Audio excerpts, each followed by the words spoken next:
30 de janeiro de 2025, quinta-feira da terceira semana do tempo comum. Em nome do Pai e do Filho e do Espírito Santo. Amém. Meus queridos filhos e filhas, muito bom dia. Vos saúdo com a paz de Jesus. Sintam-se todos bem acolhidos. Quinta-feira, com a graça de Deus, mais um dia, nós todos reunidos aqui virtualmente, como família virtual, e nós vamos meditar nesta manhã desta quinta-feira, a primeira leitura que a igreja nos propõe, a leitura da carta aos Hebreus, o capítulo 10, versículos do 19 ao 25. Sendo assim, irmãos, temos plena liberdade para entrar no santuário, pelo sangue de Jesus. Ele nos abriu um caminho novo e vivo, através da cortina, quer dizer, através da sua humanidade. Temos um grande sacerdote constituído sobre a casa de Deus. Aproximemo-nos, portanto, de coração sincero e cheio de fé, com o coração purificado de toda a má consciência, e o corpo lavado com água pura. Sem desânimo, continuemos a afirmar a nossa esperança, porque é fiel quem fez a promessa. Sejamos atentos uns aos outros, para nos incentivar à caridade e às boas obras. Não abandonemos as nossas assembleias, como alguns costumam fazer. Antes, procuremos animar-nos mutuamente, e tanto mais quanto vedes o dia aproximar-se. Palavra do Senhor. Graças a Deus. Queridos, um texto fantástico, como que quase concluindo tudo aquilo que foi discorrido ao longo desses dias sobre o sacerdócio de Cristo, a diferença do antigo sacerdócio e do novo. E esse texto de hoje é um texto fantástico, cheio de riqueza para a nossa vida pessoal, para a nossa vida espiritual. Olha só, o texto começa da seguinte maneira: sendo assim, irmãos, temos plena liberdade para entrar no santuário, pelo sangue de Jesus. Meus queridos, o pecado original, lá em Adão e Eva, criou entre a humanidade e Deus uma barreira, um abismo eterno, Toda a criação decaiu, ontologicamente, toda a criação passou a padecer a morte e o sofrimento, Além da morte e do sofrimento terrenos, contingentes, também todos nós, seres humanos, pelo pecado primeiro, que foi uma ofensa bruta, total a Deus, nós estávamos fadados e condenados ao inferno. Quando Deus ainda envia a segunda pessoa da Trindade, que é seu Filho amado, quando a segunda pessoa da Trindade vem até nós, até a história, assume um corpo e uma alma humanos, o que acontece? Agora, o jeito de Deus enxergar o ser humano se tornou um pouco diferente. Porque, ao olhar a mim, a você, Deus, o Pai, poderia enxergar as nossas transgressões, que são tão complexas e tamanhas. Mas no meio da humanidade decadente e pecadora, estava um ser humano ressurreto, um ser humano perfeito, um ser humano que não tinha delitos, um ser humano que se tornou modelo e exemplo para todos os demais decadentes. Jesus Cristo, Filho de Deus. Ora, agora existe na humanidade um ser humano que é capaz de mudar o olhar do Pai. E o Pai passa a olhar toda a humanidade agora, tal como Ele olha o seu Filho, com um olhar de caridade e de amor. Nós diríamos com um olhar de misericórdia.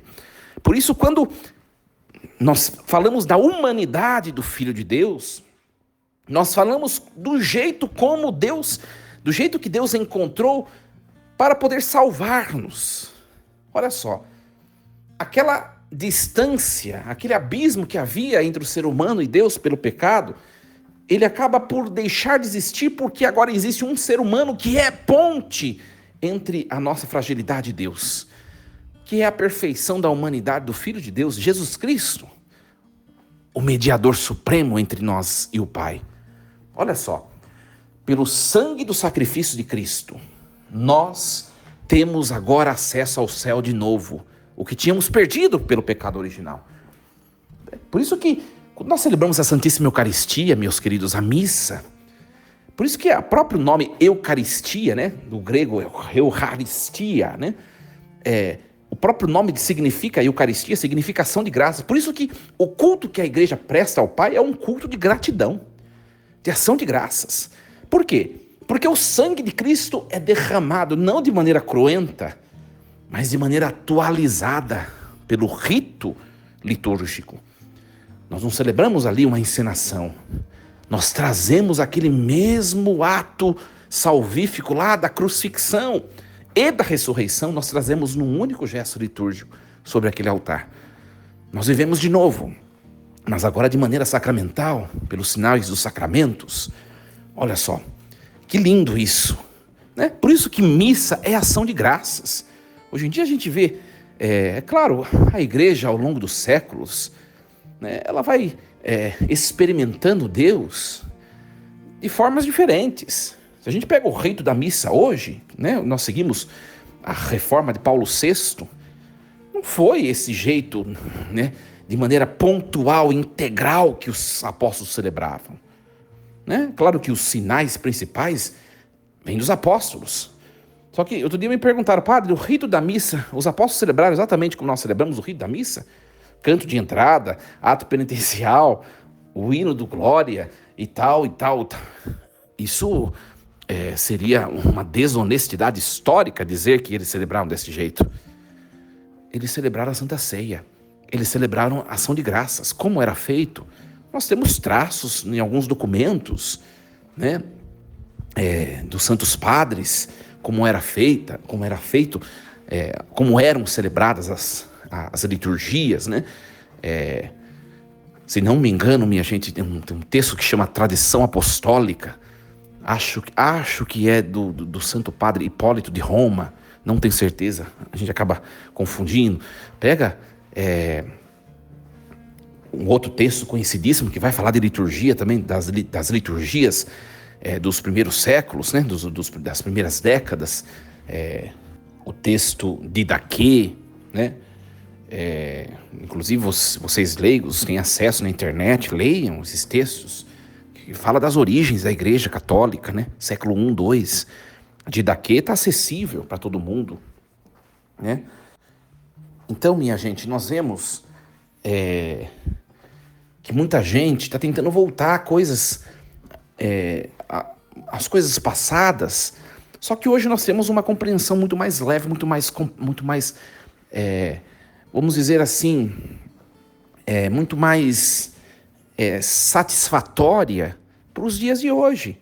Como nós entendemos a Santa Missa hoje, o culto que nós prestamos ao Pai, a Eucaristia, o próprio nome diz Eucaristia, ação de graças.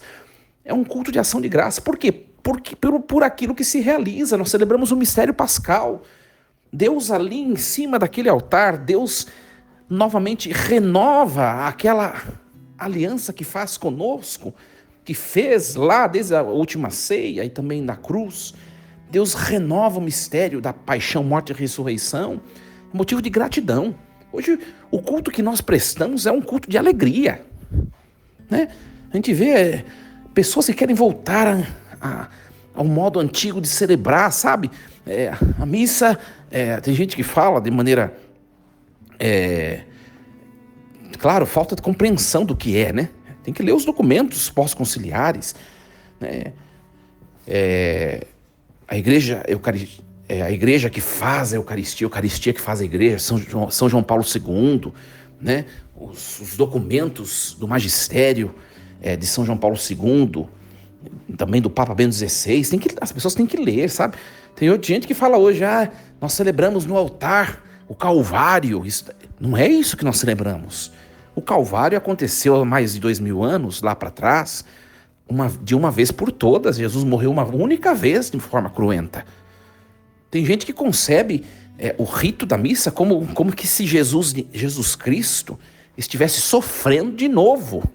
E isso não é missa. Missa é ação de graças. Eucaristia significa ação de graças. Ele já realizou. Nós só atualizamos e bebemos dos frutos desse sacrifício atualizado de maneira incruenta. Nós não celebramos somente o mistério da paixão numa celebração litúrgica eucarística.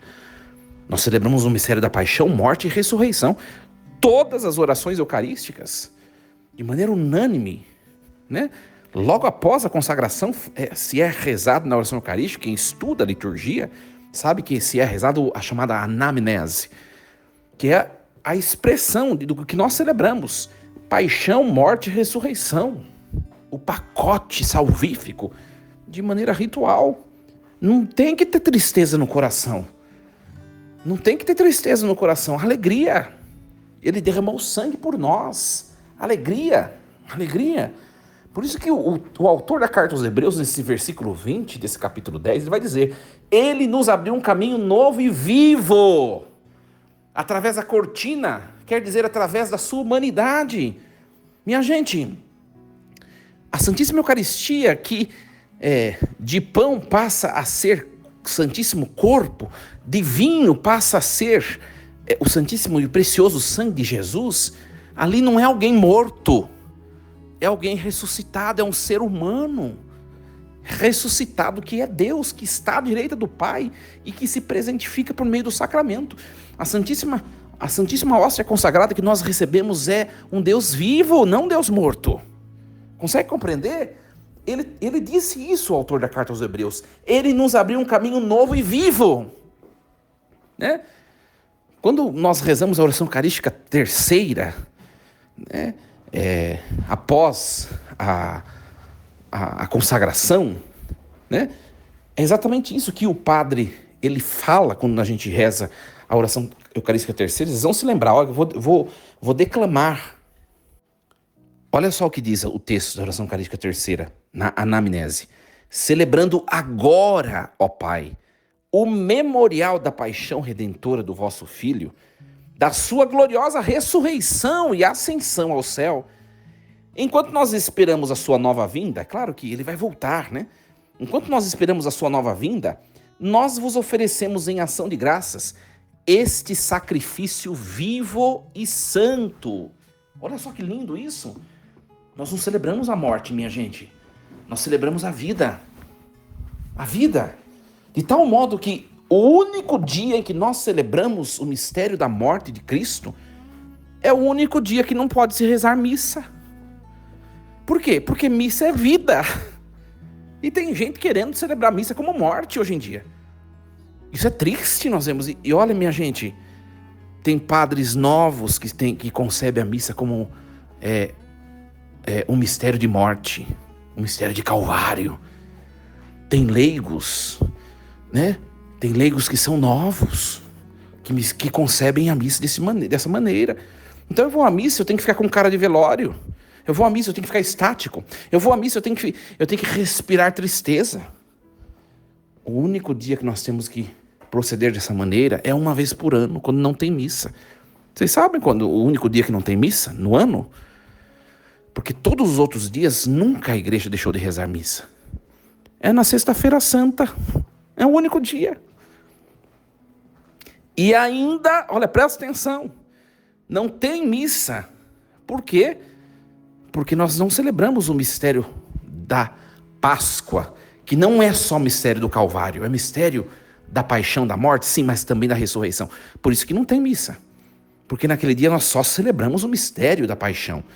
E ainda assim, a igreja diz, é importante que se comungue o Cristo ressuscitado. Na sexta-feira da paixão, nós celebramos a paixão e a morte. Não tem missa. Não celebramos o mistério da vida, né, da ressurreição. Mas nós comungamos o Deus vivo. Então, nós comungamos o Deus vivo na igreja todos os dias do ano. É isso que está falando a carta aos Hebreus. Nós temos esse sumo sacerdote que é constituído sobre a casa de Deus. Jesus Cristo. Olha que bonito, né? Por isso o autor vai dizer assim: aproximemo-nos, portanto, de coração sincero, cheio de fé, de coração purificado de toda a má consciência. Né? Quanta gente se aproxima da Eucaristia com tristeza, com desânimo, sabe? E é o culto da vida, da alegria, da ressurreição, da vitória. Eu vou celebrar esse sacrifício pelo sacerdócio de Cristo, eu tenho que, meus queridos, sair transformado daquilo que eu celebro, por aquilo que eu celebro. Senão, aquilo não produziu efeito em minha vida. Né? E aí, o autor da carta aos Hebreus, eu não estou inventando isso. Você não tá, olha, você que está me escutando, você está acompanhando o texto comigo. Até então, o autor estava falando sobre o quê? Sobre o sacrifício de Cristo e sobre o sacerdócio de Cristo. Está falando para nós sobre missa. Está falando para aqueles que estavam lendo o texto dele, que era a comunidade dos hebreus, está falando de missa. Olha o que ele fala como de missa. Aproximemo-nos, portanto, com o coração cheio de fé, coração sincero. No versículo 23 ele vai falar, sem desânimo. Continuemos a afirmar a nossa esperança, porque é fiel quem fez a promessa. Olha só. Eu posso até estar padecendo um mistério da cruz e do Calvário na minha vida pessoal, né? Na minha vida eu posso estar passando por o pior de todos os calvários, que eu nunca passei. Mas quando eu entro no culto, onde o sacerdote é perfeito, que é Jesus, onde a vítima é perfeita, que é Jesus, eu não posso continuar do jeito que eu entrei, sem desânimo, com esperança, com fé, porque a promessa de Deus, ela nunca falha. A promessa de Deus não falha. Ele é fiel, diz o versículo 23. Ele é fiel. Por isso, ontem eu falei isso, vou falar novamente. Tem gente que às vezes se depara com o padre no final da celebração e fala, padre, estou tão triste, estou tão não sei o quê. Isso não cabe a cristãos. Não cabe a cristãos. Porque a gente tem que vencer, né, aquilo que nós estamos vivendo com aquilo que nós estamos celebrando. A vitória de Cristo sobre a morte, sobre o pecado, que é celebrado no sacramento, deve me levar a combater a tristeza que talvez eu esteja vivendo por um motivo concreto ou não. Dá para entender, não dá, minha gente? Sejamos atentos uns aos outros, para que nós nos incentivemos na caridade, nas boas obras. Não faltemos das nossas assembleias, olha só. Ou seja, ele está falando assim, se alguém desanimar, a comunidade tem que reerguer, porque aqui é a comunidade da ressurreição. Se alguém está padecendo o Calvário, a comunidade deve levar essa pessoa à alegria, lutar com ela para que ela se sinta amada e possa vencer, porque aqui é a Assembleia dos Vitoriosos. Olha que lindo isso. Por isso, não falte nas assembleias. Esse é o versículo 25, o último que é proclamado nesse texto de hoje. Olha só. Procuremos animar-nos mutuamente. Isso é igreja, minha gente. Isso é igreja. A igreja, o que é a igreja? É uma família. Quando um está bem, esse que está bem ajuda aquele que não está muito legal. Depois, o mundo dá voltas, não é? Aquele que está legal hoje, amanhã pode estar padecendo o pior dos calvários. Aquele que estava ruim, que foi ajudado, agora hoje ele vai ajudar. Isso é igreja. Vale isso financeiramente, vale isso na vida espiritual, orações, vale isso também em todas as outras dimensões. Aí está a beleza de ser igreja. Ser ser o sustento do outro. Quando a gente vive isso, a gente vive o mistério da igreja de maneira perfeita. Que essa palavra de hoje nos ajude, nos estimule e que nós amemos a nossa igreja. Que nós amemos o culto que nós prestamos a Deus. Que nós amemos estar na Santa Missa, porque ali é o culto da gratidão, da alegria. Jesus, o Filho de Deus, atualizando o mistério de salvação, o mistério da Páscoa sobre o altar, Ele nos salva, Ele nos leva ao Pai. Não mais com dor, de maneira cruenta, mas de maneira sacramental. E a maneira sacramental é a alegria. Alegremos-nos. Que nós celebremos a missa com os nossos corações cheios de alegria. Minha gente, não nos contagiemos com modos